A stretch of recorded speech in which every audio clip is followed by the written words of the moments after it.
It's good to see everybody again this afternoon, and I apologize about the light and getting in a little bit later. It's just been that time of the year, and we've been trying to get stuff ready for archery season, and I'm just making my way to the truck and getting off a tractor, and been kind of a long day, but it's been a blessed day, and it's been a comfortable day, and I won't complain at all.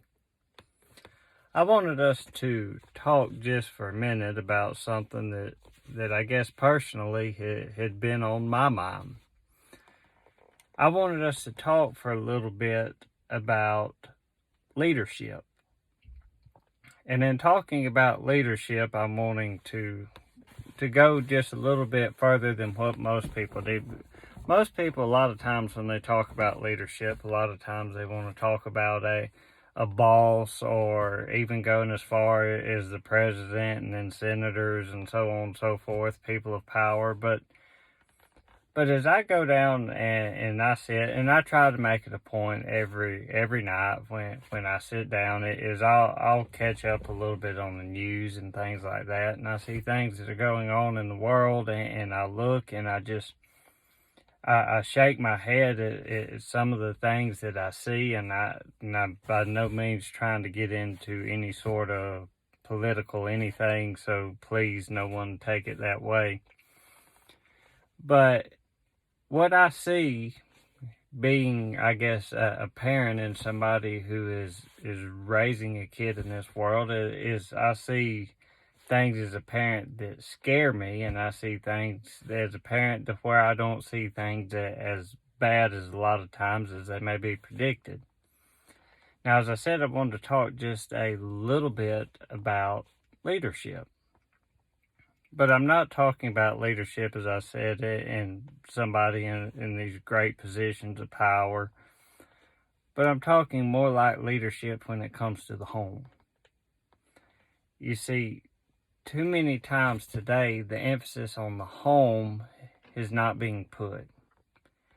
And whatever reasons that may be, whether it be the number of divorces that you see, and single parent homes and split homes and things of that nature, or whether it be just no real leadership or any sort of guidance based on God's word in the home.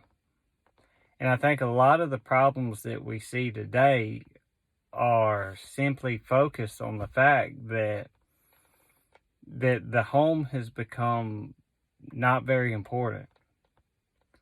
And that's something that should scare us to death, because even when it comes to the church is based in many ways on things that you do in the home.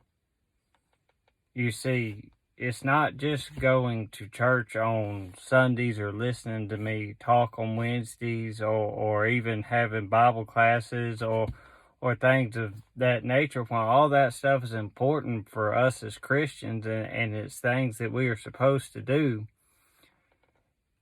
we learn from example from the things that happen to us in our homes. And those things are the things that sink in with us when we go through life. And as parents, and as a parent myself, it's important to remember that I'm not only supposed to be a leader of my home in the words that I say, but also in the actions that I do. One of my favorite verses is Jesus saying, "If you love me, you'll keep my commandments." The reason being is it's saying I don't want just lip service, but I want action. James says faith without works is dead being alone. Now, I want us to think about this when it comes to the home.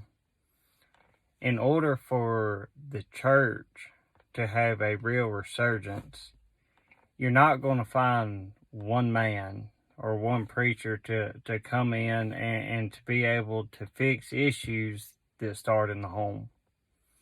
Now, you can find somebody to help correct issues that are in the home, but it takes somebody to understand the importance of the home.